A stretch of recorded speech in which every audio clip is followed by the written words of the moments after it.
So I just first want to welcome everyone to the Healthy Waters Webinar Series 2020.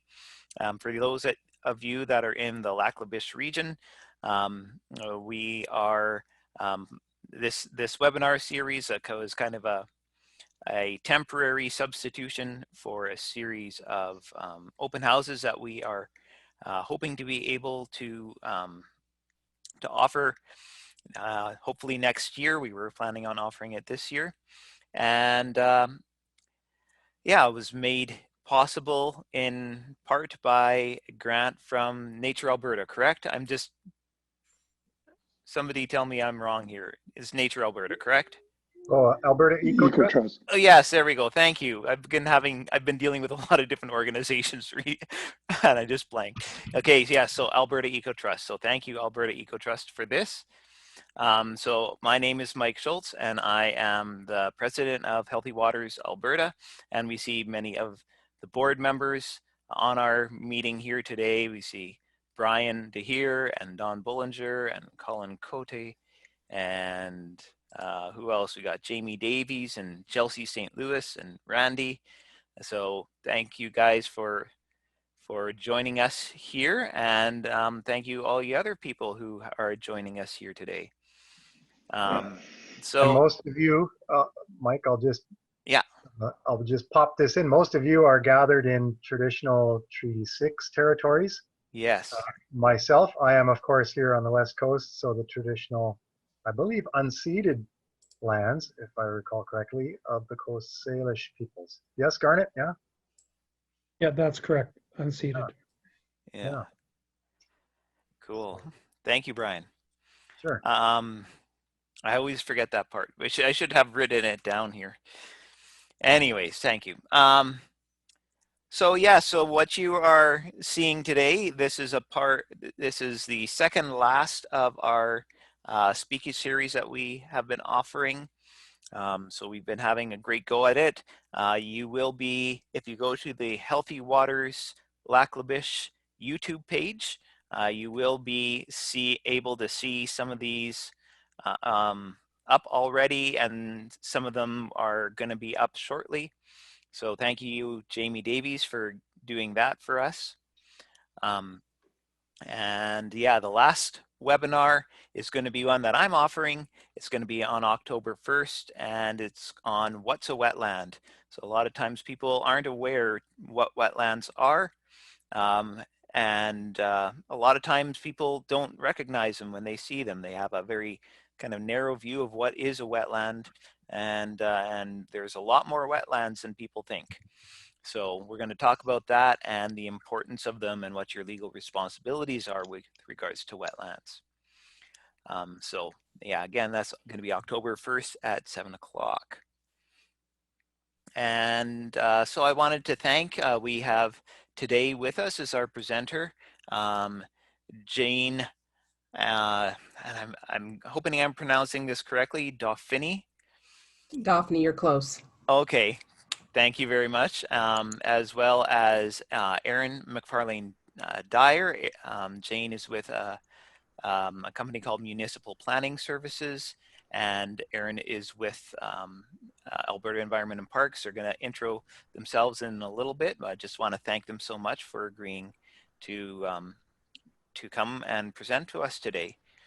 I also wanted to just make sure that you guys are familiar with the controls on Zoom here. So if you look at the bottom of your screen, you can see there's the opportunity to mute yourself. So that opportunity to mute yourself, I would encourage you guys to use that unless you want to go ahead and ask a question. But if you do see that you are, or if I do see that you are unmuted, and especially if I'm starting to hear some weird noises or feedback, then I'm just going to go ahead and mute you, but feel free to unmute yourself if you have something you'd like to say. Then on the bottom there, you can also see the ability to share screen. So I'm just allowing that for our presenters, so please don't start sharing your screen. And also I would encourage you guys to take advantage of the chat function there, which looks like a speech bubble, and that will allow you to type in any questions that you have for our speakers. And then there's also the little happy face with the plus sign on his head, and that is for you to give a little thumbs up or a celebratory something or a clap or something like that, so that you can just participate in that way. I just noticed that we have someone joining us from the Philippines, so welcome Arin Bruzo to our group here. So that's it for what I wanted to say. I did have one question for our presenters. Would you guys prefer that we leave our questions till the end, or do you want people to kind of pop them up as they come to our minds? We didn't talk about that. Doesn't matter to me. Arin, do you have a preference? I think you could probably ask as we go along, but if there's questions that are maybe answered later on in the presentation or that we don't have good answers for, maybe we'll just park them and like get to them at the very end. Okay, so don't be offended if we say, oh, well, let's just give that a minute and we'll see if we can come back to it. All right, that sounds great. All right, well, I'm going to turn it over to you, ladies. Thank you. All right, then I think I am the slide advancer. So Aaron's going to have to prompt me and we'll see how that goes. Welcome, everybody. Let me get over onto the right screen here. There we go. We did have some introductions. I'm Jane, and you can see Arin there in the other bubble. I'll let Arin introduce herself and then I can introduce me. So thank you, Michael, for organizing this. Again, so my name's Arin MacFarlane Dyer. I'm a professional biologist, and my job at Alberta Environment and Parks is the title of Integrated Resource Planner. So I actually have quite a bit of experience doing lake planning. My former position was as executive director of the Alberta Lake Management Society.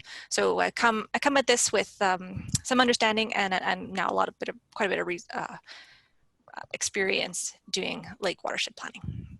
Jane. And I'm Jane. My company is Municipal Planning Services, and we're a private company that does land use planning for municipalities, and we work for some not-for-profits, and we've done a little bit of work for the province over the last few years. I've been doing this in Alberta, coming up on 15 years now. And we specialize in land use planning. So there is a piece of that when I was doing my master's in planning, in our training related specifically to watershed planning. But when I started doing this work in Alberta, there wasn't a direct correlation between watershed planning and land use planning, which was a little bit strange. I'm feeling very optimistic over the last couple of years as we're seeing that relationship, I think, understanding between the importance of watershed planning and land use planning get stronger and become more of a normal thing to be talking about in Alberta.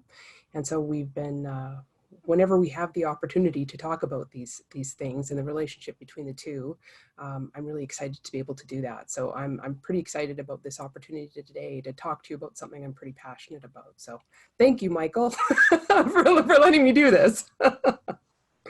So we'll get into the presentation part. What we'd like to go over with you today, I guess, is to give you a bit of an understanding of what land use planning is from Arin's perspective and from my perspective, because they're similar and they're different.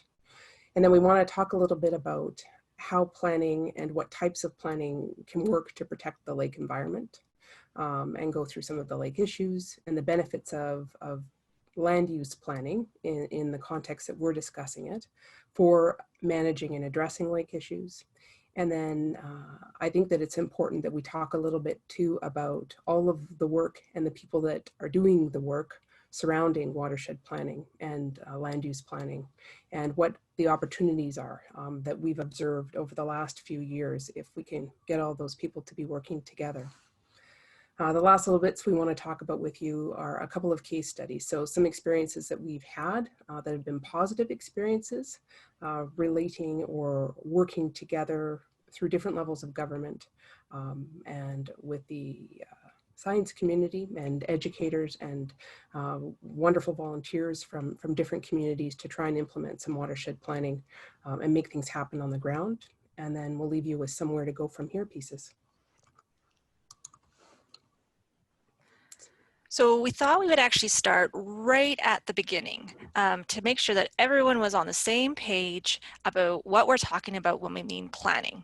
And so we went really basic, like what we mean by planning is the process of thinking about the activities or steps that are required to achieve a desired goal. This can be any type of plan, and there's a whole bunch out there, right? Everything from, I don't know, your plan for dinner to a strategic plan or a land use plan, which is what we're going to focus on for the rest of the presentation. And it is funny that you take it back to its very most basic, but sometimes when we're doing the work that we do, I guess as land use planners, we don't focus on that really basic understanding of what you need to do or what you're trying to achieve when you write a plan, and the relationship between the goals and what the policy should be, identifying steps to achieve those desired goals. So I think this is fundamentally important to all of the work that we do. So, what we're going to focus on is land use planning, right? Yeah. So the assignment of uses or activities to specific lands. Do you like our little diagram over here? People with money, people with less money, people with tractors and bears is a simplified city map. Maybe not, but what you get the idea. So it's how we partition the different types of land has a really big influence on our lives and our communities and our economics. So we got the list here: economic, social, environmental, all the cultural attributes, as well as provision of services in our communities. I think next slide.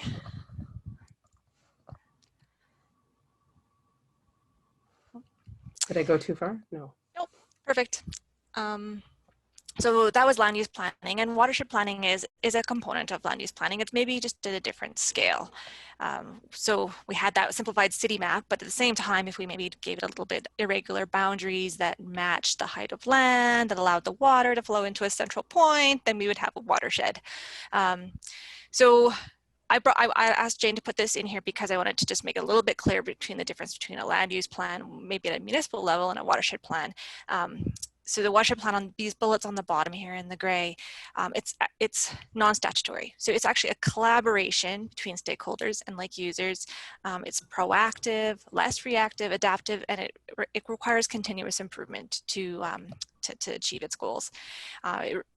Once you have a plan and people have signed on to it and agreed to it, it's just a commitment of who will do what work, where, when, the actions, the rationale, how, and probably some why. We're gonna get some rationale, like why we need to do certain actions at a certain time to protect the water. Again, so it doesn't fall under the hierarchies or statutory plans. Did we miss those slides, Jane, or is that coming up? They're coming. They're coming. Okay, yeah. So we're going to talk about hierarchies and statutory plans, but a watershed plan does not fall into those. It is actually guidance for those other plans and activities. It doesn't itself have any kind of legal standing. And I think that's really significant too, because one of the challenges that I've had with watershed plans is that because they're non-statutory plans, they're not binding on municipalities. And it's really significant that we understand how important it is if you want to implement some of those recommendations or pieces of a watershed management plan that require, they have to be regulated into being. Like some pieces are voluntary actions, right? They're knowledge and education and voluntary actions, but there's other pieces that relate very specifically to design, and in order for them to be implemented and implemented successfully, they have to be tied to development decisions.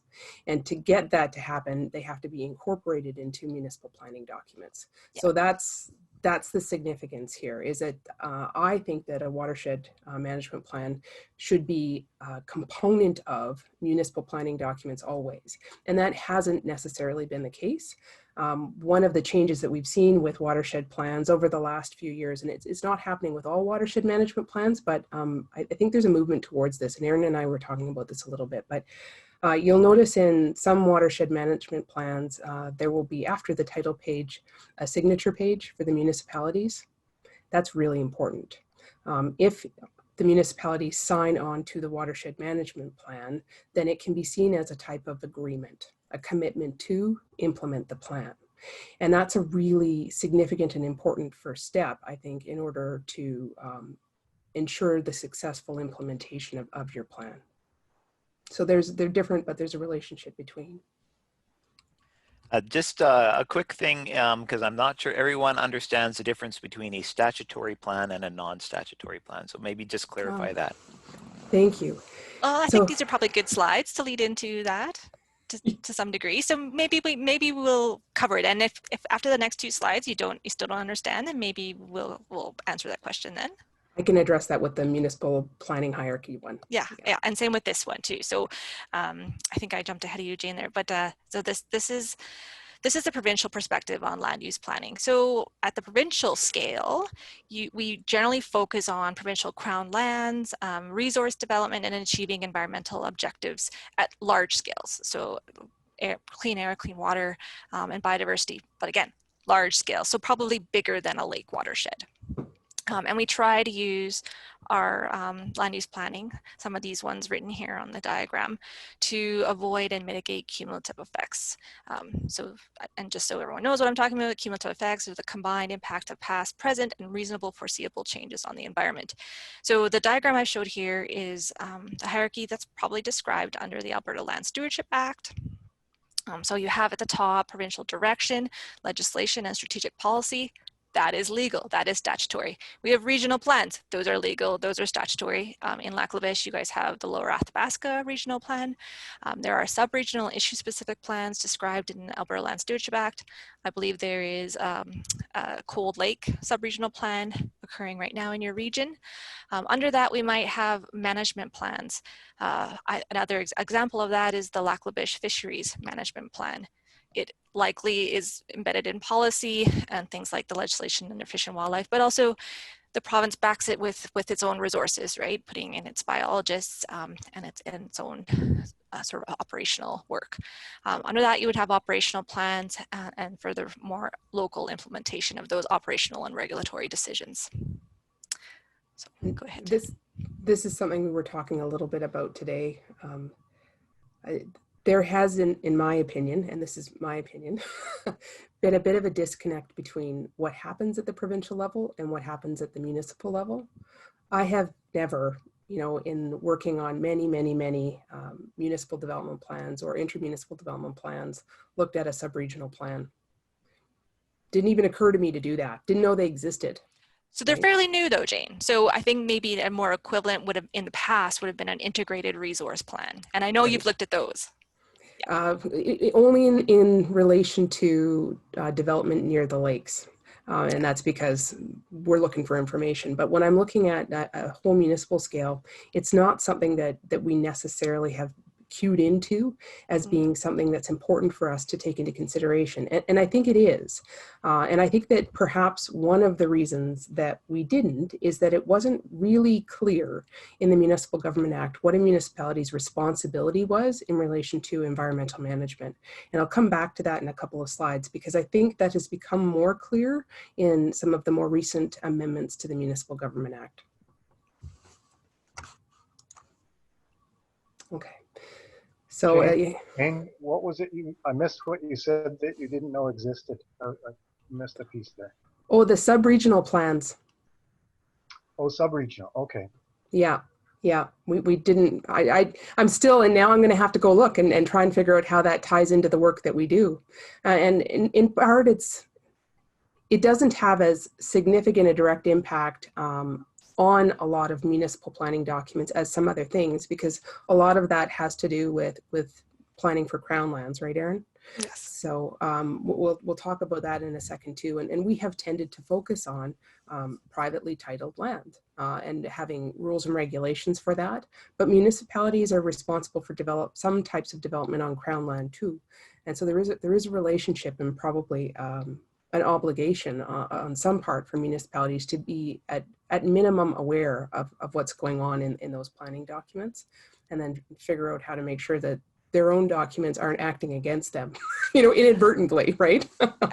And So, all these types of plans from the province, again, it's pretty new, like the Alberta Land Stewardship Act was only put in place in 2009, but these plans do involve public engagement, and they really should be tied to municipalities and have municipalities at the table and engaging and providing input. So hopefully there's some, we're trying to close that disconnect.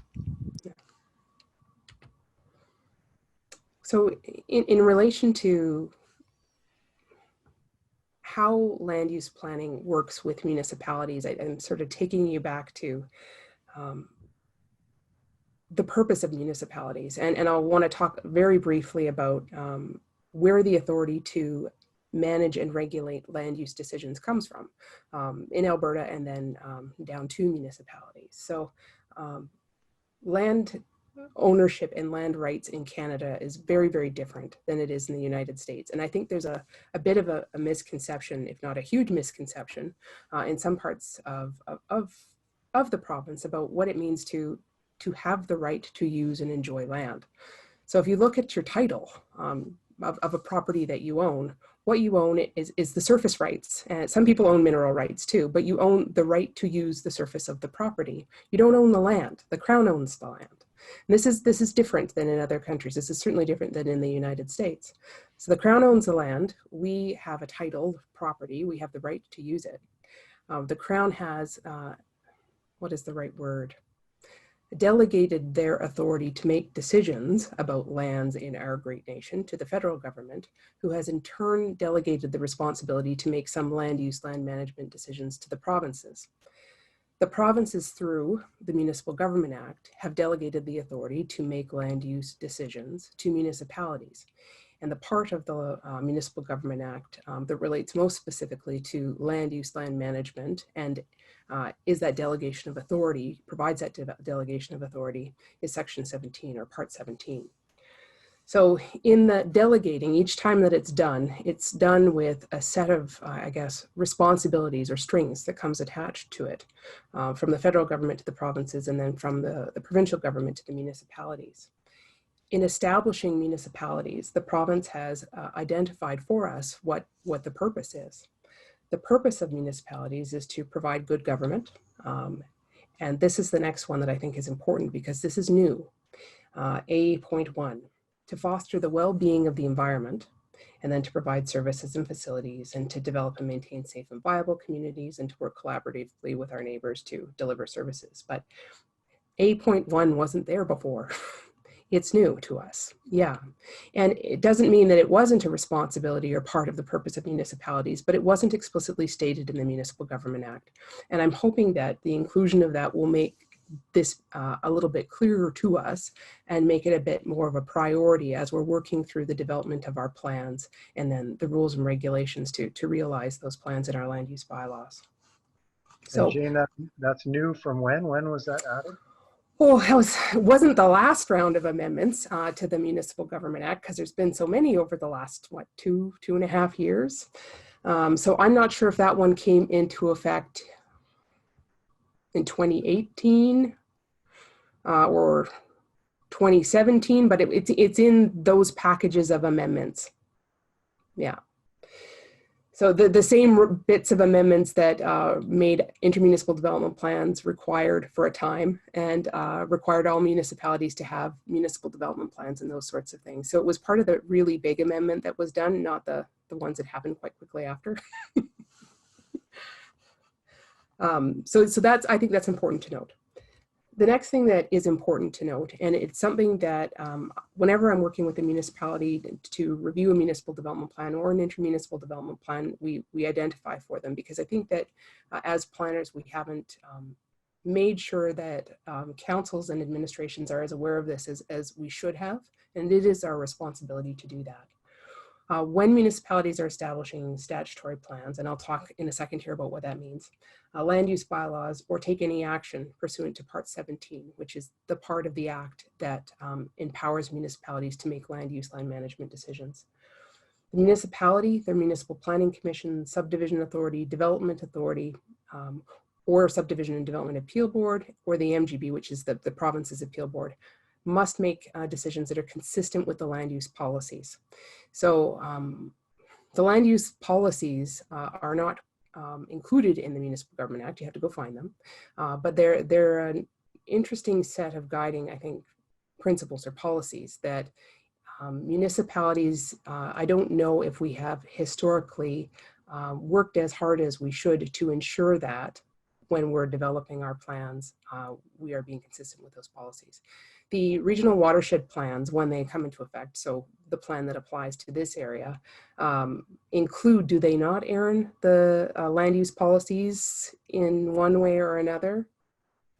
Yeah, so the plan has always been with ALSA plans, so the regional plans, is to update these land use policies for each region. So then that way the land use policies don't necessarily apply across the board, but they can be somewhat customized for each region.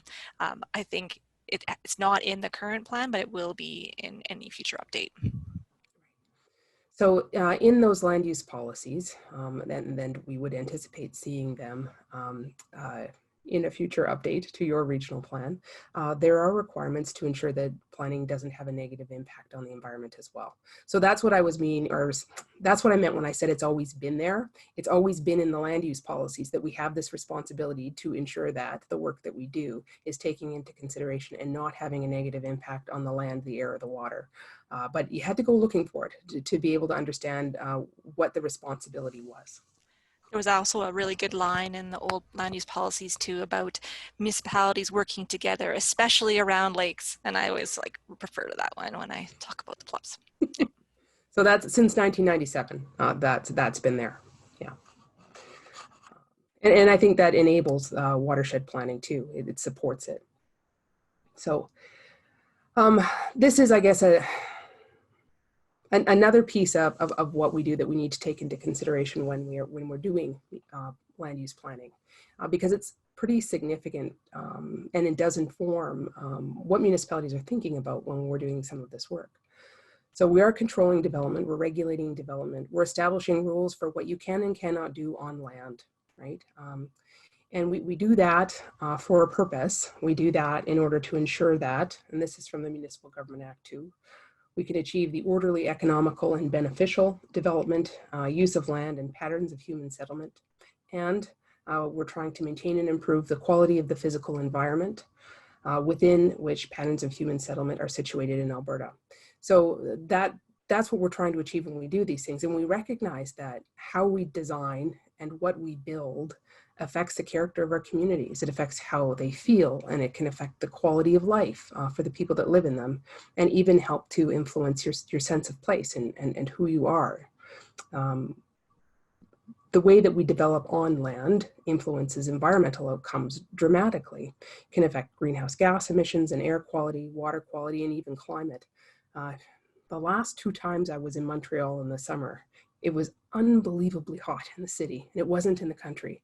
Cities, just by virtue, I think, of the amount of non-permeable surface within a highly concentrated area can affect the climate, within that area, which is phenomenal. I think it's an incredible example of how powerful our built environment is and how it can immediately impact the world in which we live. What we do and what we establish in our plans influences our infrastructure costs, which directly impacts levels of taxation. So it affects the environment, it affects who we are and how we identify, and it affects our pocketbooks. So how much money we have to pay, right? It's pretty significant. And then the last one that I think is also particularly significant that we perhaps haven't focused on as land use planners as much as we should have is the impact between design and our health and well-being. So if we design all of our communities to require people to be in vehicles, and we do not create opportunities for people to, recreate and to exercise one way or another, we're creating communities that feed into this system that's going to require more healthcare funding moving on down the road too. So these are things that we have to take into consideration whenever we're doing any of this this type of work with municipalities, and we have to be, I think, quite mindful of the potential positive outcomes and the potential negative outcomes, and the power, I guess, associated with good planning and bad planning too. So what is a statutory plan? I almost forgot. Statutory plan is different than, say, a recreation master plan or a watershed management plan in a really significant way. Statutory plans like municipal development plans and intermunicipal development plans and area structure plans are approved by bylaw. And they are binding on municipal decision makers in ways that other plans are not. So council has to have regard for the policy direction in their statutory plans. The shall statements in a statutory plan are binding statements. They have particular power in relation to subdivision decisions and development permit decisions. Policies that are shall policies in a statutory plan cannot be varied, where we have to adhere to what they say. We can build into, and we do often, we can build into statutory plans some wiggle room because we know that there are situations where we need some wiggle room, but we have to be very mindful of where we use shall language in a statutory plan because it binds our decision makers. A non-statutory plan isn't binding in the same way. And that's why I think it's so important that watershed management plans, once developed, are endorsed by municipalities and then the recommendations brought into statutory plans. Those recommendations that are particular to the municipality, right? We're going to go into a little bit more about like how you might Some have of those other pieces. people. Yeah. So in Lac La Biche, just as a little bit of an aside before we carry on to the next bit, I'm really, I think it's really positive that the watershed management plan project that's underway right now is being driven by the municipality. And the reason I think that that is really positive is that because the municipality is driving the project, we know the municipality is at the table. and if we do this right, it should make it a little bit easier for the municipality to support the document. And I think it will increase the opportunity for the successful implementation of the recommendations into the municipality's planning documents. So we have been a part of other processes where the municipalities weren't as committed to being at the table, and we're, year 2, year 3, year 4 into trying to move those things along so that they can become parts of statutory plans and land use bylaws and become so, right? So I really like the way that things have been approached up here. I think it's a step forward and really positive and presents all sorts of wonderful opportunities. There, now I'm off my soapbox. Yeah, and I just thought of something that Jane and I hadn't, way to go, Jane, that talked about. So why couldn't we have a watershed management plan in one of the provincial statutory plans? For some of the same reasons, right? It's challenging. So one thing, sub-regional plans would probably be the obvious level that we would look at, but you have to go through so much consultation. It is completely binding. It would only be changed every 5 years under a hugely expensive public consultation. And it's just something that it's harder to, it's less workable. It likely would never, if it ever got done in the first place, it would never get changed. And we do have an example in the province. Sylvan Lake prepared a cumulative effects management system for their lake in the intent to have a sub-regional plan around the lake. And they abandoned their efforts. It was just too challenging, and they wanted to have, the municipalities in particular, wanted to have a little bit more flexibility in how they implemented their own policies. They didn't want to be bound by a sub-regional plan. So instead, they're opting to do an intermunicipal development plan around that lake. And that is how they're approaching their watershed management plan. And then I think around lakes that have more than one municipality that has an interest, that's the way to go. It's because they can be amended and revised from time to time. There's still a process involved because they're binding intermunicipal agreements. So all of the people who signed on to the agreement have to agree to the change, which is, what makes them such powerful documents is that everyone has agreed. If you're going to change it, everyone has to agree, but you can change it. Absolutely. You don't have to wait for the province to initiate it or, have to do all those reams of public consultation. That it's just almost a little level higher than what's required at the intermunicipal or municipal level. But yeah. This is a less complicated lake environment from that perspective because you don't have all of these different municipal interests that you're working with. So that's one obstacle that I think up here we don't have to overcome. So does that help with the statutory plan part? Yeah, the non-statutory aspect of watershed management plans, to me, that also relates quite strongly to the Water for Life strategy, which, again, is a policy. It's not a statutory law in Oh, Alberta. Brian, you're just setting us up for the next slide. Oh, am I? Okay, I don't want to steal your thunder or. No, it's good. It's a good opening. So, yeah, it's the top bullet there. So, talking about the benefits and how great the Municipal Government Act is, there is all this other legislation and strategic policy that informs watershed planning and informs how planning can affect lakes. So Water for Life, absolutely at the top, right? Those 3 goals. I always put healthy aquatic ecosystems first, but drinking water and water for industry or for our economic growth. So that's important. It has the partnership strategy. It has knowledge in, there's 3 key strategies. Partnerships is one, which of course the stewardship group is a partner, the WPAC, as well as the Alberta Water Council. Knowledge and education, I think, is another one. And then there's a 3rd aspect to the Water for Life strategy. But yeah, it's been hugely influential in the province's approach to how we handle water planning. Water Then there's conservation is the 3rd one. Pardon? Water conservation is the 3rd. Ah, thank you. Yeah, direction. Thank you. Oh, I should know this. I'm sorry. Bad. So it's late in the day, my brain's going fuzzy. Anyway, that's my excuses. So then I just wanted to touch on the Water Act. That's pretty important as well, but it does primarily deal with quantity, not so much quality. The Environmental Protection and Enhancement Act has a whole bunch of legislation under it and a lot of required regulations. The one that I would consider there is wastewater and stormwater, and that's what we regulate under that act. Public Lands Act, Bed and Shore, so you can see this diagram. And while I'm walking through the bullets, but you can kind of look on the diagram of the arrows and shows where the different acts apply where around a lake. The Municipal Government Act, primarily in the private lands and the uplands. Safety Codes Act is the legislation that regulates your septic systems, probably how you build your house, where you build your house, those kinds of things. The Alberta Land Stewardship Act, I talked about that earlier on with that hierarchy. The wetland policy, we're going to have an example in a minute, but then Michael's going to go into big in-depth next week, right? Yeah.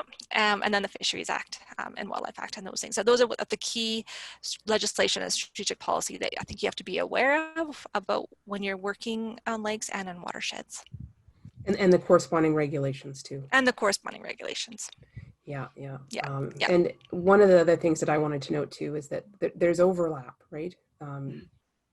So the Municipal Government Act covers the land.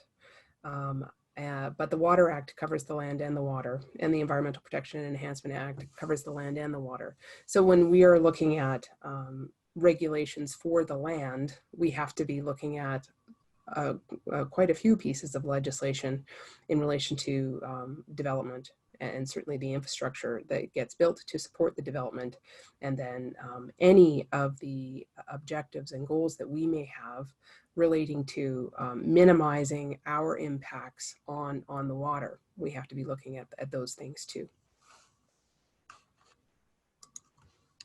Oh, I went too far, sorry guys. There we go. Okay, so just as a quick, and if everyone wants to take a stretch, that would be great. I mean, we've been at this for a little bit. Just a quick overview of lake issues. So we can kind of articulate why we think planning is the way to solve a bunch of lake issues. So first off, let's talk about blue-green algae. I think you have, or cyanobacteria, you have had blue-green algae advisories in Lac La Biche. Fisheries is an issue. Species at risk, there's quite a few around lakes. Off the top of my head, I'm just thinking of the western grebes and some things like piping plovers. Invasive species, I know you had Janine on here a couple weeks ago. Also really a lake issue because we expect, especially with mussels and some of these really scary invasions, to come from lake users, in particular boats moving between lakes. that last diagram. That last diagram is actually on the Respect Our Lakes website. If you wanted to go, you can download it. We have a whole page full of references and things like that that you can get off there. Lake issues, user conflicts, and development pressures. People love to put houses next to water in riparian areas. I feel like, you know, it is not human nature to love those places, and so they are definitely under pressure. So the solutions to these, I don't remember what Dorda talked about. Maybe did Nathan talk about nutrient loading? But the solution to blue-green algae is to reduce phosphorus and to reduce nutrient loads. For fisheries and species at risk and invasive species, we need regulatory tools and habitat protection. For all the issues, governance and clear roles and responsibilities has always been identified as a solution to lake issues. Watershed planning is one of those ways, and then education and awareness. So just to highlight too, I think you guys know this, but there's lots of complexities around lakes. So we know we have many different land uses, many regulators. The lake itself is complex ecology because you have all of the influences of the land, the watershed, and the water flowing over that land. But then once it gets into the lake, there's a whole other series of complexities that happen. It has, you know, depending on the chemistry, time of the year, a lot of things are going on in a lake. And I would defer to Dorta, who's on the call, to give you some more of that in-lake expertise. Anyway, and then on top of all that is that we actually have minimal data to make decisions. But let's not let that stop us, because I feel like we can still do a better job with the data that we have. So on to the next slide. So this is I took from the Alms Lake Watershed Management Plan workbook from 2014, and I just wanted to give you an idea that we do actually know quite a bit about what kind of solutions work for lake issues. And here's a couple written out. So we got watershed scale at the top of this. Sorry, I'm pointing to my screen and I know you guys can't see it. So let's go at the easier end of the arrow. We have watershed scale source activity and all the way down to harder to the ecosystem restoration. There's all these different variety of things. They vary greatly in the complexity and the cost, but we do know from experience in Alberta, in Canada, and across North America that eliminating or reducing the sources that generate pollutants, like bylaws and local actions, can actually be the cheapest, the most effective, and the easiest to implement. Other things may come in time, or depending, but if we do a good job at that easier end, then maybe we don't need to do all of the rest of those activities to the harder end. We want to be at the top, we don't want to be at the bottom of that graph.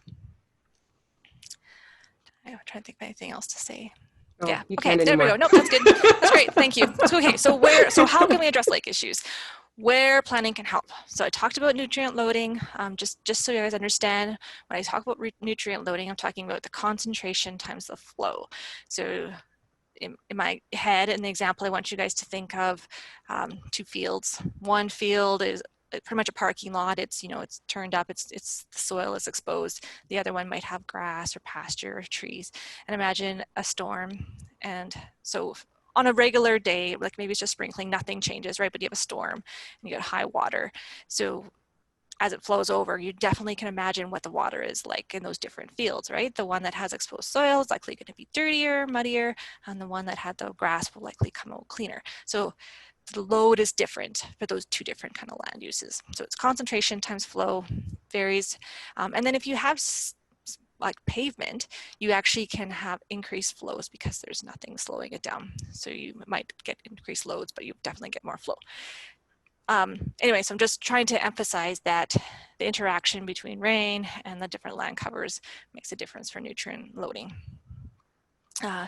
So the other way that planning can help is maintaining and improving habitat. So some of the most important habitats are adjacent to the lake, like in the riparian area, as also all along the streams and tributaries into the lake. Again, more riparian areas, 80% of wildlife use those areas for some stage of their life cycle. And they're just really productive and important ecosystem components. So we can do we can use planning to help protect or maintain those areas.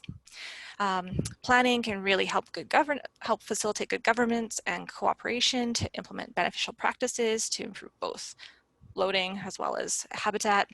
And I think planning is also, because of the processes to engage the community and get input, and you know, the decision-making process has a little bit more, I want to say substance, but it has the ability to get people informed. So I think we could improve awareness and input into these solutions through planning. You were going to talk a little bit about the Owl River. Oh yeah, so a great example for the cooperation facilitating good governance is, you guys may be aware, there was actually a recent short video about the Owl River Restoration Program. You guys all aware of that? Yeah, so I think that was Alberta Conservation Association. I'm not sure how much the municipality, but definitely landowners and province, I think fisheries, worked together to put in buffers and fences and off-site watering systems so that the creek or the river was restored, and they have seen great recovery of the walleye population, or the spawning grounds in that area. Pretty cool. Yeah. Yeah, and then the only other thing we were going to mention with that too is that like the best case scenario is that, especially with some of these land management pieces, is that we can increase awareness enough that the actions that need to be taken are voluntary actions. But we recognize that you know, everybody's idea of life near the lake is not the same. And so, you know, when you're trying to implement some of these things and taking into consideration what the different sets of values are around or within a watershed, and different interests too. I think it's more than values. Sometimes the voluntary action piece is not enough. Sometimes it is, but there's two pieces to that. One of them is that people have to know what it is that we need them to be thinking about doing. And I do think the municipalities have can be key in that too. So for example, if we're talking about trying to encourage people to implement LID design on a site-by-site basis, low impact development, to control and maintain their own water on their own lot, you know, in areas that are already developed and weren't developed with a stormwater management system. And if we're going to encourage people to do those things, somebody has to tell them how. They have to give them the tools to do the things, so that the people who are willing to take those voluntary actions know what to do. So I think there's a role for the watershed associations, but also the municipalities, to help share the information to assist with that. And then in those other situations where the voluntary action just isn't going to work, then we need to be able to identify and regulate design. So how can planning help us do this? We can through our statutory plans, our land use bylaws, and also I think through municipal engineering standards or design standards, implement the recommendations that pertain most specifically to land use, land management that come out of watershed management plans. So we can capitalize, I guess, on the good work that everybody is doing out there and implement that good work. But the municipalities have to have access to it in one way or another. So the first steps are people gathering the data, and then the data being utilized to prepare the watershed management plans that have the good recommendations, and then the municipalities being on board to implement some of those things. Through municipal planning documents, we can implement regulations to control sediment and phosphorus conveyed across the land. And we can do this by doing things like regulating into being maximum percentages of lots that folks can clear vegetation on. These things don't work in an agricultural environment, but in a multi-lot country residential environment or a recreational development, these are things that we absolutely can do. We can also restrict the amount of non-permeable surface on lots with a maximum percentage within a land use bylaw, especially in those areas that are directly adjacent to the shorelands or are close to the riparian areas near water courses. And this will have a significant impact. It's not something we've done before in a lot of land use bylaws, but it is something that we can do. We can be more restrictive about the types of development that we do allow on our shorelands. This is a tough one. I know that this has been a tough one for the county. The reserve bylaw stuff, it's not been an easy go. And I don't think it is anywhere. You know, this isn't this municipality, it's everywhere. People really struggle. And I think it comes down to, in part, our perception of land ownership and what we can and cannot do with our land. And then there's a lot of misconceptions too about where property boundaries end too. So those are things that we can do through regulation and through education to assist and address some of these developments in the areas that we know are most sensitive, and there would be the biggest impact, I think, to focus our efforts on. Oops, I had one more. We also can, through land use bylaws, protect recharge areas by restricting development that could result in groundwater depletion or contamination. So it's not that difficult now for us, knowing how important wetlands are, to say we need to practice avoidance. We just need to do that now.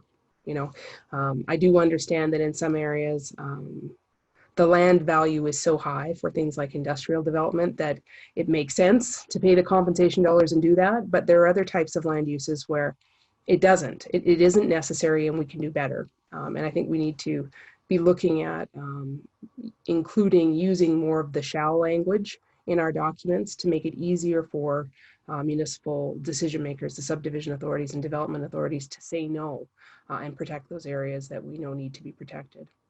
And then there's the implementation of LID, low impact development best practices, in the development of stormwater management facilities. And we can do this in new development, but we can also do this retroactively if we provide folks with the tools to do that. And I think there's an awful lot of good work being done by Lita and her group to give us the tools that we need to be able to share with people to make this happen. Lots of people know what that is now, but they don't know how to do it. And if you don't know how to do it, you're not going to do it voluntarily. So the last bit there, and I think this is a shared responsibility probably, is to create awareness and a relationship between how we use and develop land and how it directly impacts our water quality. Because I still think that there isn't as broad an awareness of this as there should be. You know, if you don't want your kids to go into the water and have swimmers hit you, then stop pulling out all of the riparian vegetation and dumping sand in everywhere. Like, there are things we can do, right? There's things we can do to help, right? But I don't know that there is a broad enough understanding of the relationship between our actions and the cumulative effects of those actions. So this, in my experience over, say, the last 5 years, has been something that I think is really important to talk about. There are so many people out there doing the good work, you know, between the watershed and community groups, the municipal councils and provincial agencies and departments, municipal administrations and approving authorities, members of the community just out there doing their thing on their own, industry, our Indigenous communities, our educational organization, researchers and universities, and then subject matter experts. So the professional biologists out there, some of us planners were trying, and then there's some phenomenal engineers too that are really progressive. So there's all sorts of amazing people trying to further these initiatives and in their own way. The difficulty is they're all doing it in their own little bubble. We're all doing all of this good work and we're not sharing it with each other. And so when I go to write plans, I don't know what's going on. I don't know all of this good work that's been done, and it's not getting incorporated into the documents that it needs to in order to make it happen. So I guess that's my real plug for you. And Arin can speak to this too. Yeah, so this is, again, back to the ALMS workbook for lake management planning.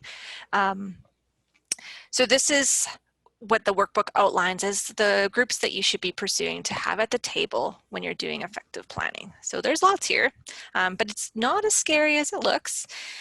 So, you know, we have some general categories in industry. We want those NGOs. We want Government of Alberta and various different departments. So not just Alberta Environment and Parks. I've got agriculture, community development. They can be great facilitators. For example, other governments, municipalities, First Nations, Métis, and the federal government, if we can.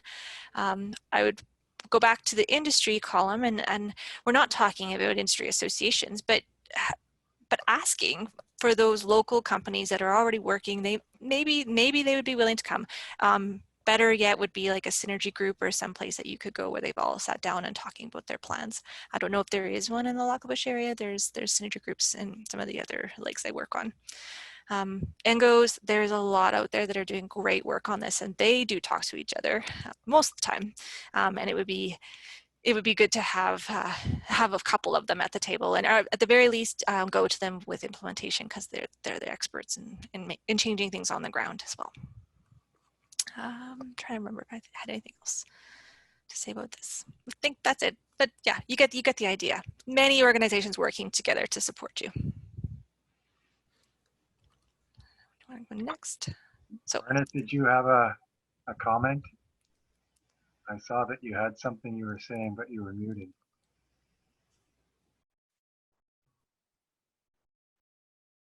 Garnet, you're still muted.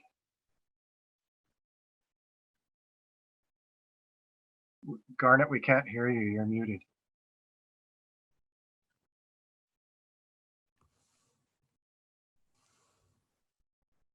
Okay, maybe it wasn't a comment for us. Yep.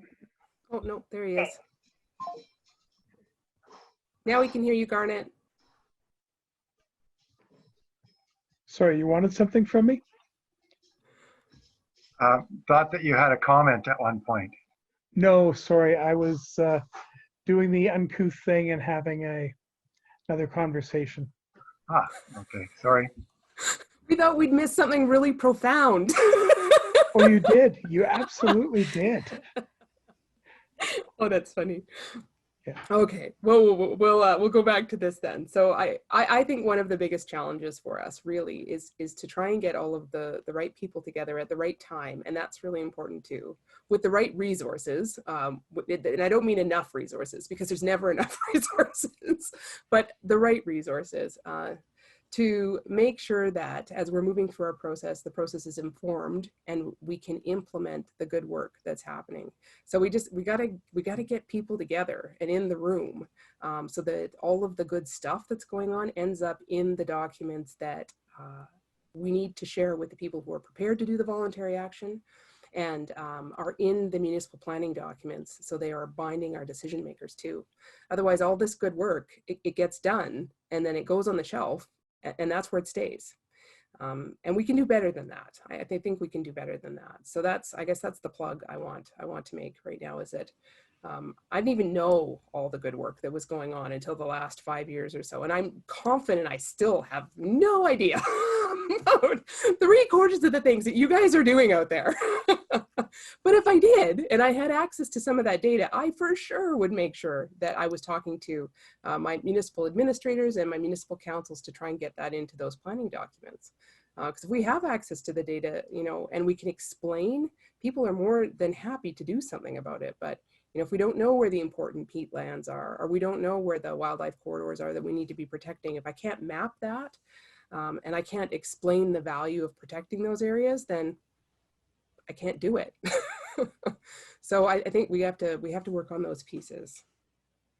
And I think watershed planning is a really good avenue to start having those conversations. At least we're getting the right mix of people at the table and starting to build those relationships. yeah. So I think when we built this presentation, we really wanted to highlight roles and responsibilities too, just to show how it takes all these people at the table, right time, right place. And wetlands, I know, Michael, you're going to talk about this more in depth, but wetlands are a good example of something that's somewhat been established, even though it's really recent. And I know there's been, it hasn't been smooth, right? The implementation of the wetland policy, but yeah, we're working on it. And I think that this is from the North American Waterfowl Management Plan, Municipal Wetland Guide. And I thought it did a pretty good job of going through and talking about how the roles and responsibilities could vary with all of these different entities. And as a whole, make that implementation of the wetland policy and protecting our wetlands, managing our wetlands, avoid, mitigate, replace is the hierarchy, to do that properly and fulsomely. So the entity, you know, we have the government and they have their rules, municipal affairs has their rules, even the municipal associations, I think, I'm not sure if everyone's aware of what kind of resources they have for the planning work. So they have great, I mean, even like Amy has a whole page on lake resources and how municipalities can, what the issues are in planning terms, as well as what municipalities can do to protect lakes. We have to understand the roles of the different regulators. Yes, I got it right. Great. The different regulators, so hopefully everyone on this call realizes that Alberta Environment and Parks has some of the legislations that I highlighted, but then all of the regulation of energy is actually the responsibility of the Alberta Energy Regulator. So depending on who the proponent is, you would get one or the other agency approving that final Water Act or public land application. Individual municipalities have to use their local land use planning and tools to try and conserve wetlands. It can be a really long lead up to actually protecting wetlands. So I don't know, I was talking to Jane about this today, but anyone else see the Alberta Land Institute presentation yesterday in the city of Edmonton? They talked about protecting this one little wetland and an adjacent tree stand. It was a 37-year process. So anyway, that blew my mind. 37 years they took them. I mean, that still got developed, but it also was from the time that they identified it as a priority to the time they actually had the legal tools in place to make sure that wetland wasn't developed was 37 years. Okay, I'm moving on. Anyway, what do I want to say? So the applicants, and I don't know if we've actually touched on this very much, but there is a duty for individual landowners to be aware of and follow all the water and wetland related legislation. And that's for other things too, but I'm hoping that they understand that probably one of the easiest ways to do this is a little bit of reading, but also to hire professionals to do that assessment work. And those are there to support you.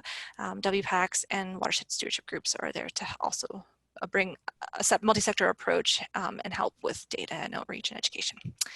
So moving on, I just thought that was a really good example of roles and responsibilities. I think, Oh, Jane, moving on means me. Yeah, is there anything else that you wanted to add? No, I'm staring at this and I'm thinking about the argument I had today.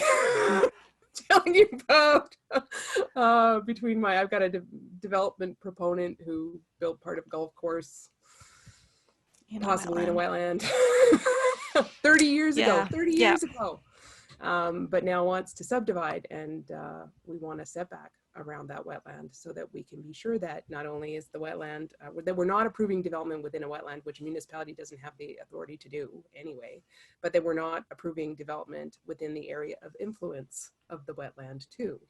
And there seems to be, you know, not necessarily a consistent interpretation of what that means, and whether or not that's something we should do or not do, and who's responsible for making that happen. Is it the municipality? Is it the province? I don't know. I don't know. All I know is that I'm in the middle of a great big fight now between the province and a developer about trying to figure this stuff out. So it is phenomenally complicated, right? And we're working through it, and we're trying to address these things consistently, and we're trying to do our best, but figuring out how to implement the wetland policy and the regulations associated with it seems to be an evolving, changing, moving target right now. And I don't know that it's going to be figured out by the end of this year, that's for sure. So we keep trying and being aware and adapting, I guess, as we move through these pieces. Yeah, I agree, Michael. Yeah, environmental specialists and all your students, I'm assuming, right? That you're promoting. Yeah. It's, and you know, this is a challenge, I think, for municipalities too, is that I agree 100% that we need to do this stuff, but it increases the costs of development too. And I know that our poor municipalities very recently were provided a directive from on high to reduce red tape associated with development as much as they can. So how do you do that and then tell somebody that they have to do more stuff that's going to cost them more money and it's going to delay their project? we're in a real bind right now because we recognize the importance of these things, but I don't know that the support is necessarily there for municipalities to do these things in the manner in which they should be done. So that is evolving too. I didn't know about that until yesterday. So that's new. Yeah. So here is an example of a situation that I think went pretty well. And I think that the reason that it went pretty well, this is a watershed management plan, is because, well, because it took a long time to do. There was a lot of pre-work that was done in advance of the actual writing of the plan. But at the table was a really, really diverse group of people. And I think that was very beneficial. So there was the local watershed group, the municipalities, and there's many municipalities down on Pigeon Lake, the province, science and academic community, local stewardship groups, regional watershed association, and other regional watershed associations watching the process go down. We were part of it, so there was professional planners, and then there was professional scientists too. So bio and also professional, I think an agrologist too. Wasn't there somebody from agriculture? Yeah. Yep. Yeah. Agriculture was at that table. Really cool because we were able to balance those interests. So down at Pigeon Lake, those were the significant interests. There also was a lot of relationship building done with the Indigenous community down there too, with the 4 nations involved in the reserve, the IR. They weren't, I haven't got them on the slide because they weren't necessarily at the table all of the time, but that's the way it goes sometimes too, right? They it was okay. Were engaged. They have absolutely were, but they decided to have their own process. So we actually have a separate for First Nation working group. And that's ongoing, right? Yeah. So that goes on its own timeline and its own process that happens concurrently or maybe longer. Although I say that, but all of the wheels and the workings to do the implementation of what happened with the plan is an ongoing process too, which will take a few years, I think, to work through. So there was a great diversity of folks at the table for that. Some of the challenges, and I think these are challenges likely that would face any project. Lack of data or not enough access to the data. I didn't understand. Even when you have the data, apparently not all of you guys can agree on the data either. That made it really hard for the me's in the room because I just need somebody to tell me what I should use.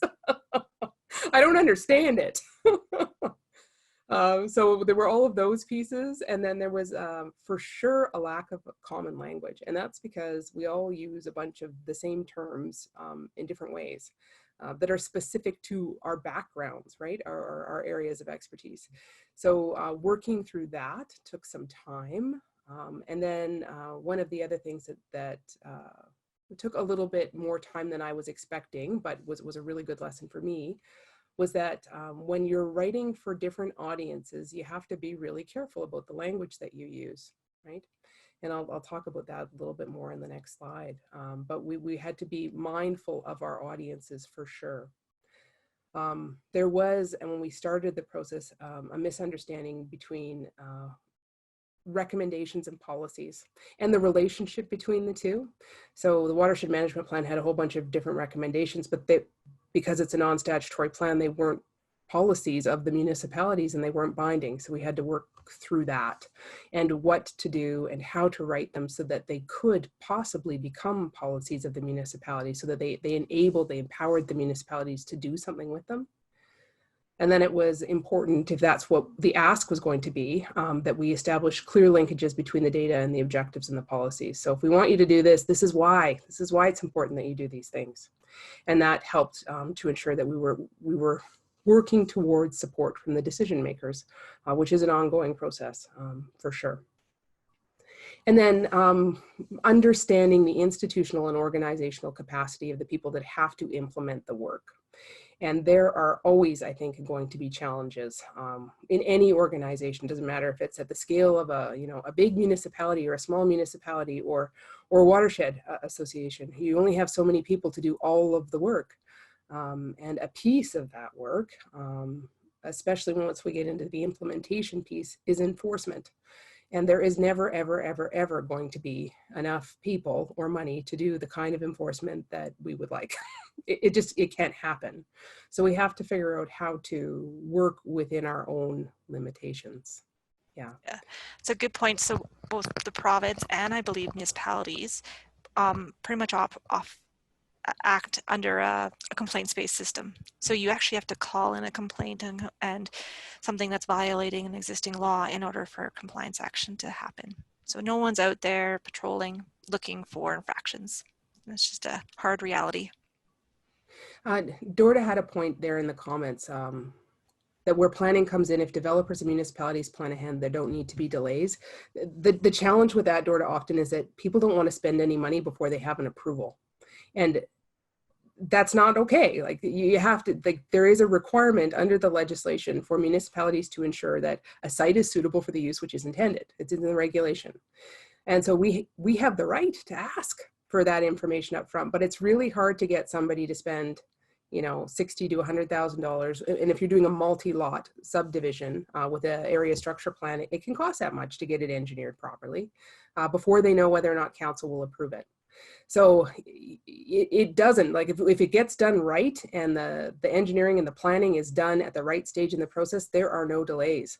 But working through those pieces at the beginning, and I'm sure our councillors will have had developers complain about that from time to time, it's really challenging to do that. So we're working on those pieces and trying to explain why you have to spend money to make money and why it's not reasonable to ask any of our decision makers to make decisions without giving them information so that they can make informed decisions. But it's tricky. It's a tricky discussion right now. Yeah, and it has been for a number of years. I get slagged pretty good in the media. Just trying to stop people from getting sued. So those are some of our challenges, and here's some of our lessons learned, I guess our takeaways for you, is that if you start with the right team, all of these things can run so much better. And the right team means you got to have a whole bunch of different people at the table. Ideally, you'll have some of those decision makers, subject matter experts, scientists who are subject matter experts, the government of Alberta, industry, community members, watershed associations, business community, and educators. And I'd have included agricultural community. I probably should have there too. And the Indigenous communities, the folks that have been invested in this land for a long time, they should be there too. The other bit is don't try to do it all. Doesn't matter if it's your first swing at it or your second or your sixth, you're not going to be able to accomplish all of the things you want to. The data is never going to be good enough. No one's always going to agree on it. Just use the best data that you have. And when new data becomes available, we can relook at it and reassess it. That's what we do. All of the documents that we have, including our watershed management plans, are supposed to be living documents. They're supposed to be revisited regularly. We expect there to be new data and new best practices even that need to be incorporated into plans, and the plans need to be updated. And then be prepared to capitalize on opportunities when they present themselves. So for example, when the Municipal Government Act, when the big amendment, was it the Bill 21 amendment happened, Bill 21 or Bill 25? I think it's Bill 21. And all of a sudden, all municipalities had to have municipal development plans, regardless of how small they were. And then had to have intermunicipal development plans. They don't anymore, but they had to for about a year and a half. All of a sudden, we had opportunities to do things that we did not have before, to incorporate this good work into these municipal planning documents. So if the good work is happening in the background, then when those opportunities present themselves, if you, all of you folks doing the good work, are paying attention and get yourselves a seat at the table, then we can do something with it. And I think that's something that we need to be trying to do more to work together to do that good work when the opportunity presents itself. So I know too, you know, when we do our engagement sessions for things like land use bylaws and municipal development plans, it's really hard to get people to come. Nobody wants to come. And I don't think I'm really boring. I don't think that's it. But, you know, they don't know what they are, and they don't know how impactful those documents are. So, and they don't understand the relationship between development and, you know, the value of their property at the lake, and how they use and enjoy their property, and the water quality of the lake. So if we can be working on sharing that information so there's a better understanding of how these things work together, then maybe we can get people to be paying more attention when we start getting into these projects. Maybe that's wishful thinking, and get them at the table, which would be awesome too. So my last little bits are, we have to be mindful of the message in our audience. Really important. I know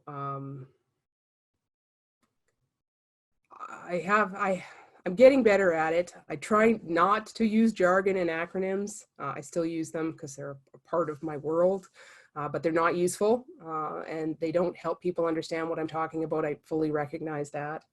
When we are working on plans that we want to reach a broad audience, I think the language in those documents has to be not so sciencey that I don't understand it. It has to be, you know, it has to be delivered using language that's accessible to everybody. If the document is too long, if it's too technical, then it's not going to be read, or if it is read, it's not necessarily going to be understood, and then it's not going to be used. And that's not what we want. We want these things to be used, and we want people to buy in, right? So they need to understand in order to be able to buy in.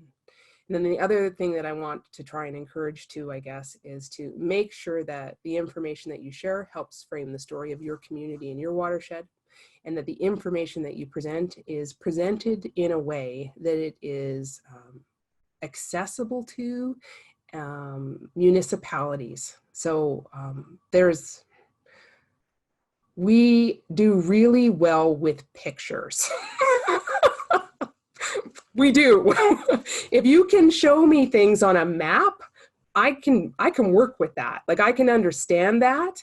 So the more data that you can present to us in pictures and in maps, the more likely we are to be able to do things with it and explain, you know, to people why it's important and how to use it and those sorts of things. So in working through your recommendations, think about, you know, if we're going to say we recommend that you keep development out of significant peatlands, where are they? Like, help me find them. Show me where these things are. Help us identify those areas that have the most significance from a conservation perspective, and then show me a picture of them. And then I can work to develop regulations to deal with those things. But if I can't understand it and see it and apply it to a map, I can't use it properly. So I think that's something that we need to do more of moving forward too, is figure out how to present the information and the data and the recommendations in a way that it can be packaged. Yeah, maps are wonderful into these types of documents that it needs to go into in order for it to be implemented. So that's, I'm hoping that that's a direction that we'll be able to move in up here. Figure out what we've got access to and how to make the pretty pictures. Now to you, Arin.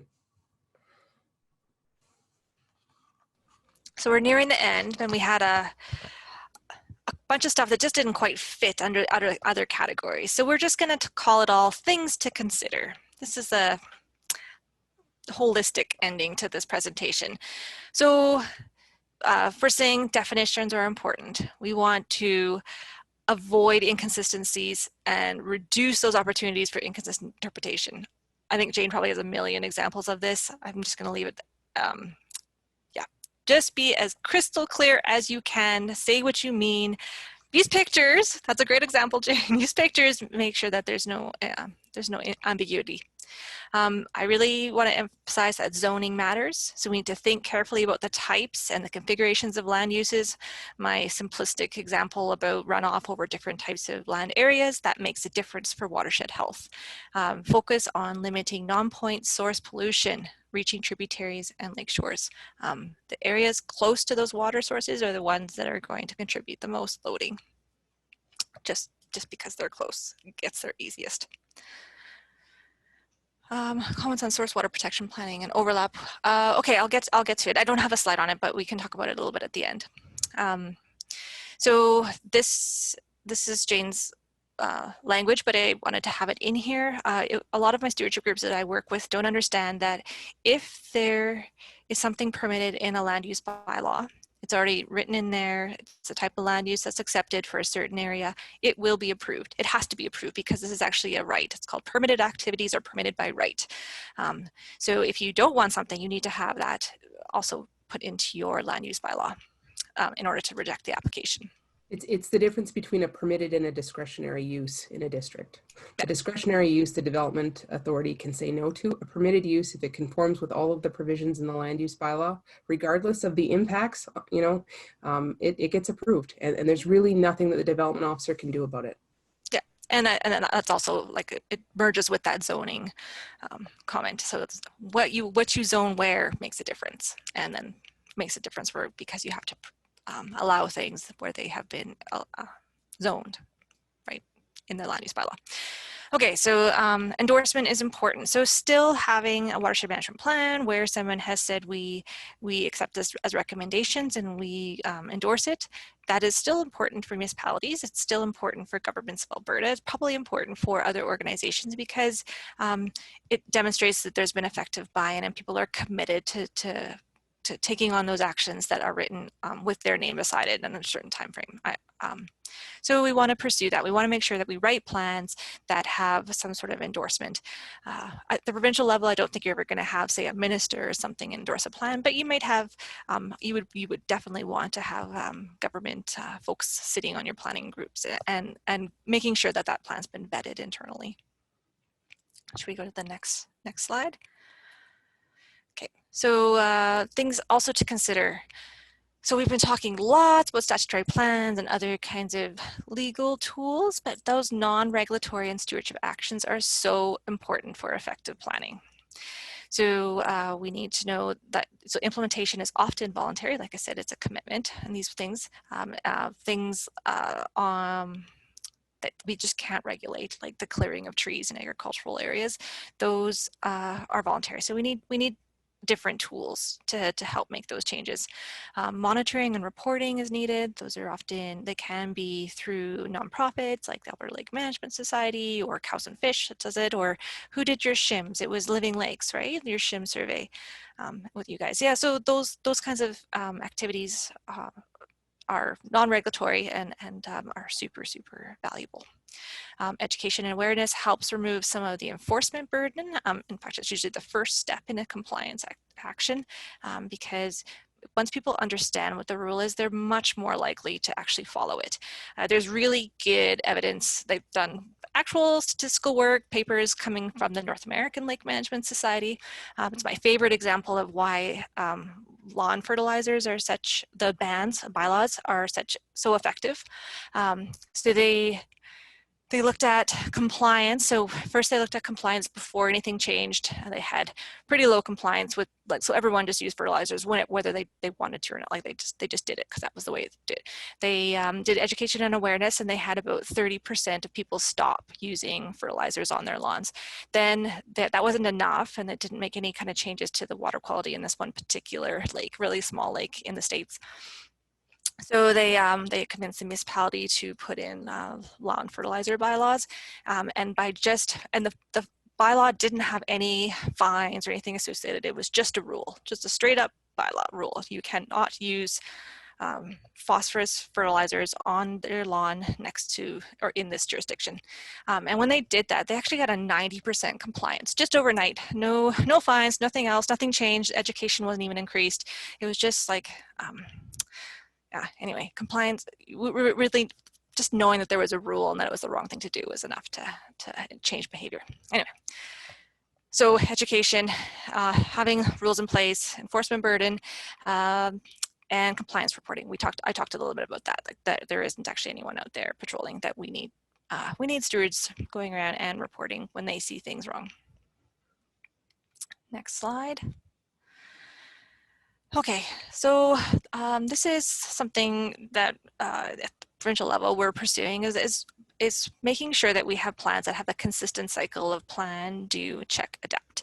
So we can write plans, but they should be living, they should be monitored and evaluated over time. We need to understand how are these actions and strategies and objectives, whether they actually achieved any of the outcome.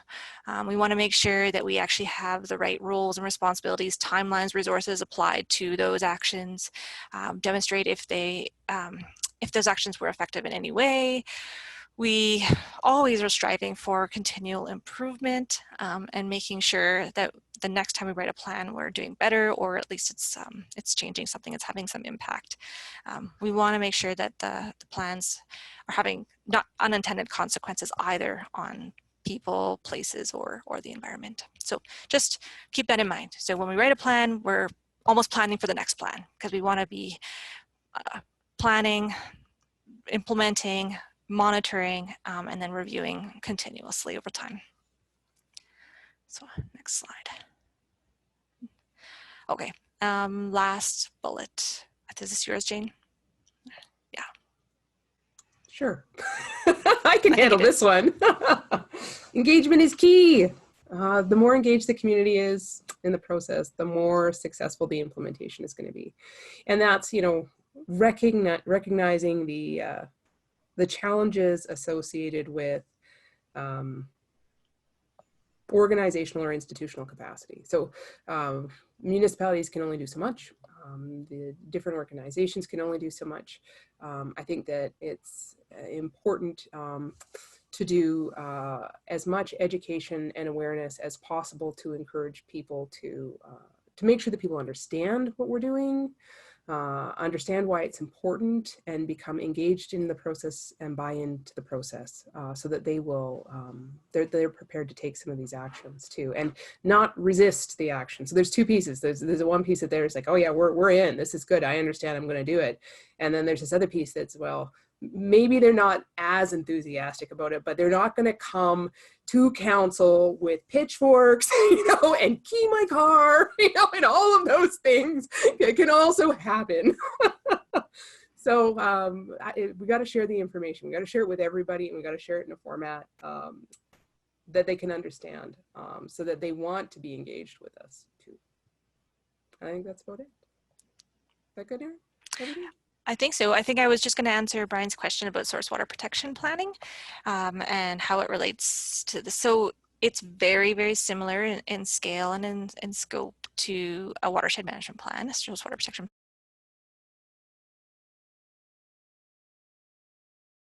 The purpose of maintaining drinking water. Oh, can you guys hear me?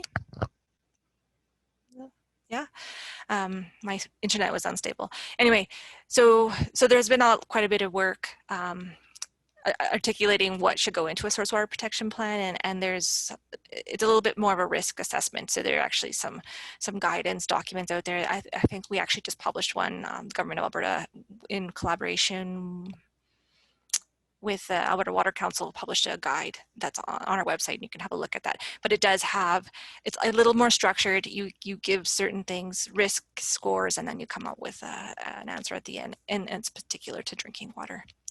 I think Lac La Biche is a drinking water source, isn't it? Is it? Yeah, so it could apply here. And most of the lakes I work on, they're not drinking water sources. So we keep it sort of separate. Did I answer your question? Yeah. Okay, I think we're almost done. Yeah, thanks for that. Yeah, Mike, you mentioned about the SHIM report. I had a comment in there that was kind of following on Jane's point about pictures. So I really like maps as well. And I appreciate in the SHIM report that the whole lakeshore is coded, and I find it a nice approach: red, yellow, green. 3 different colors. Red is where there's been a lot of impact on the shoreline. Green is where it's still intact, and yellow is in between. And that, I think, is meant to be a guide for the municipality to guide decisions about development. If there's development that's going in, may as well have it be in an area that's red rather than causing further damage in a yellow area or damaging an intact area that's green. Or if you want to do some rehabilitation, maybe you get the most bang for your buck targeting a red shoreline zone. That's an interesting point. I was at a meeting, oh my God, I can't remember, either this week or last week. It's been a lot of meetings this week. In Spring Lake, little lake, half an hour west of Edmonton. And they're a really cool lake, mostly because I think it was a much bigger lake than it is right now. So a lot of the development, the registered lots there don't actually touch the waters of the lake anymore. So there's a bunch of crown lands, accreted land. We don't talk about that much because it's we don't know who owns it. It's a whole other webinar. But it has resulted in the development not coming down to the bed and shore of the current bed and shore of the lake in all areas except the south, where there are 2 campgrounds.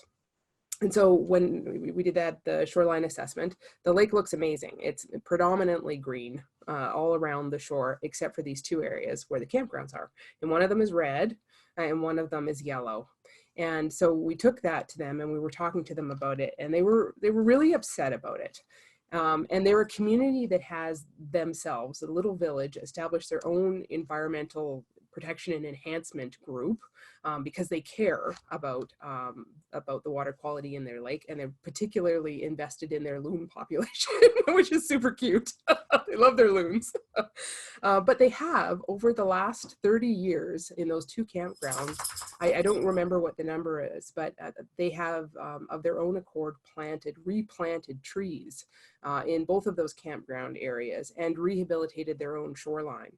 So when we just showed the picture of the map, it didn't tell the story of how it was and what has transpired over the last 30 years in terms of voluntary actions from these 2 different landowners to rehabilitate their own shoreline and reduce the impact from their developments on the lake. So I like maps too a lot, but they don't, unless you also provide the context, tell a complete enough story.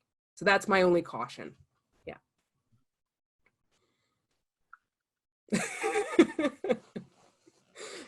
Yeah, always when you simplify, there's a risk of oversimplification or misreading, but yeah, very true. Yeah, good, thank you.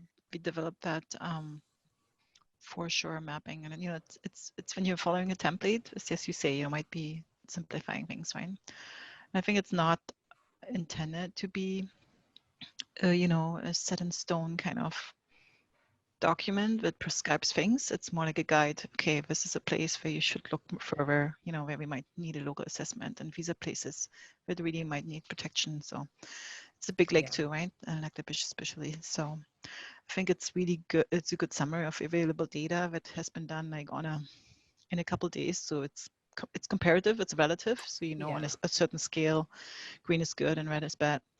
But along these scales, it's different things. So it's just a guide, right? So this is how it's intended to be used. Yeah, for sure. Anyways, just a little background on that. It's been a while, but I remember it was a good project. I think our next slide is just resources, but if you guys had any questions, I'm happy to answer them now. If we missed it, if there's any questions left.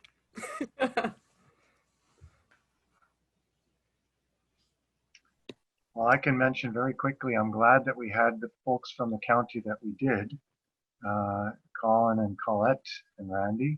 I'm maybe a little bit disappointed. I wish there would have been someone here from the planning department. Would have loved to have had somebody from there. That's been a situation in flux, I think, Brian, and I can speak more to that later if you'd like. But I know that the intention, I think, always for the county is to have somebody, but I'm not sure that there's a body right now. Okay, thanks. Fair enough. I'd like to just talk a little bit about your point on non-point sources and follow up a little bit on the role of regulation and legislation and the fact of some of the gaps on some of the non-point sources. Specifically, I'm thinking about things like watering of cattle along rivers and lake shores and things like that. I'm not sure if this is a fair question or not, but you often hear people talking about the Agricultural Operations Practices Act and that as being the mechanism for dealing with some of these agricultural issues. But my understanding is there really isn't much provincially that deals with that kind of activity, and it's more at the municipal level. And I'm curious if you have any thoughts on how those kinds of issues can be done. I know we got cows and fish and they're trying informally, but I'm just curious if you have any thoughts on how that can be done a little more structured or enforceably. Yeah, my understanding as well is that there isn't any legislation about that. I mean, it's a best practice for both the producers as well as, you know, for the environment's sake to keep cows out of streams and lake shores. So up here, I mean, cows and fish probably would be a great partner to have and to help work through a process to encourage best practices. They would do the assessments, they would give all kinds of resources to help. Even I think they might even help people find money to move the cows off and make. I'm just gonna yell at my husband to stop putting the dishes away. Hold on a second.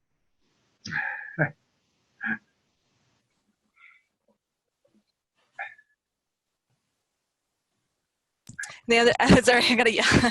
The other thing is, and I don't think Lac La Biche is an Alice community, but other lakes that I work on too, the alternative land use services will actually provide per acre funding to set aside land, so primarily to fence, offsite watering, and they will give you an annual payment on some land that you aren't using, and usually only marginal lands, but the idea is to incentivize changes rather than to legislate them.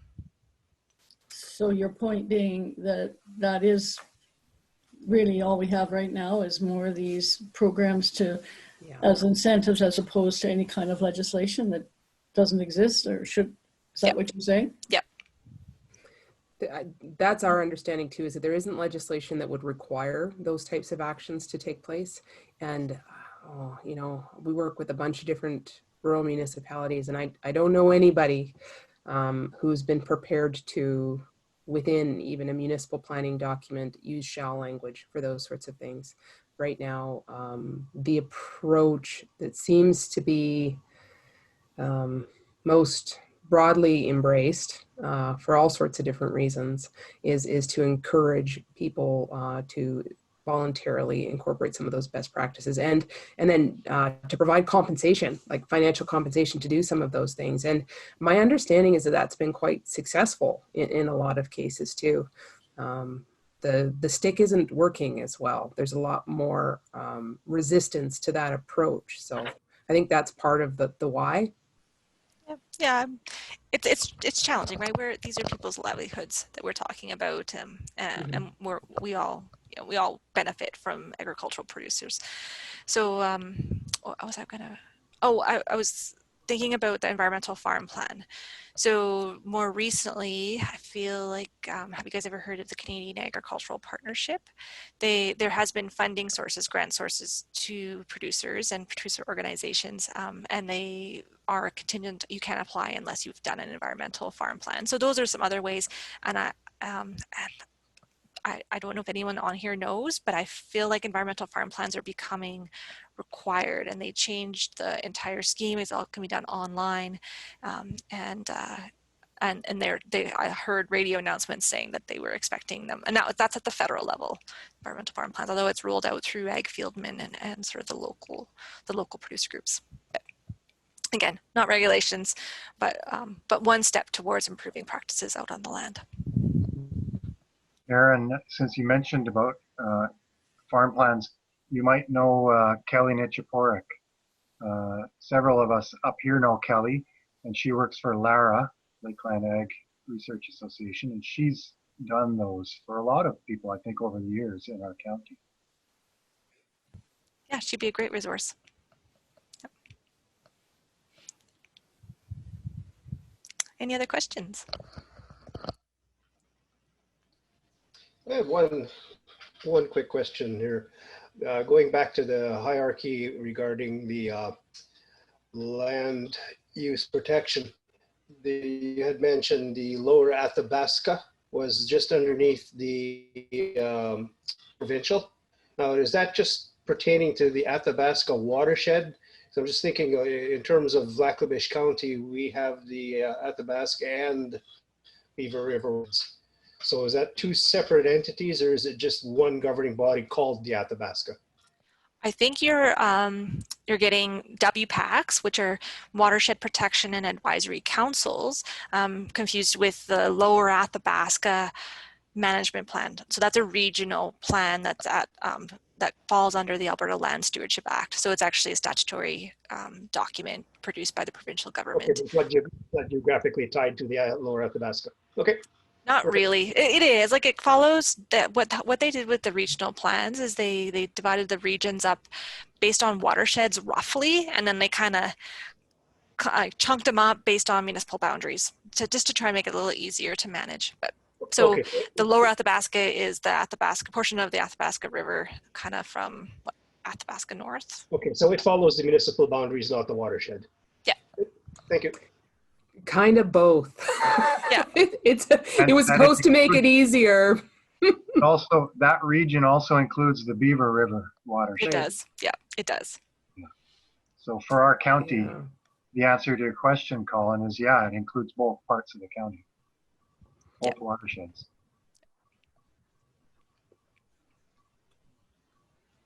Yeah, good question, though. I'm sure this stuff is super confusing.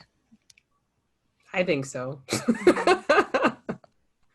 Thanks for adding your comments, Arin, about the source water protection planning. That's been something I've been noticing, paying attention to, trying to learn more about, and I've been seeing the materials talk about. There's a lot of overlap between source water plans and watershed management plans. So I appreciate that. Yeah, there's definitely overlap. Yeah.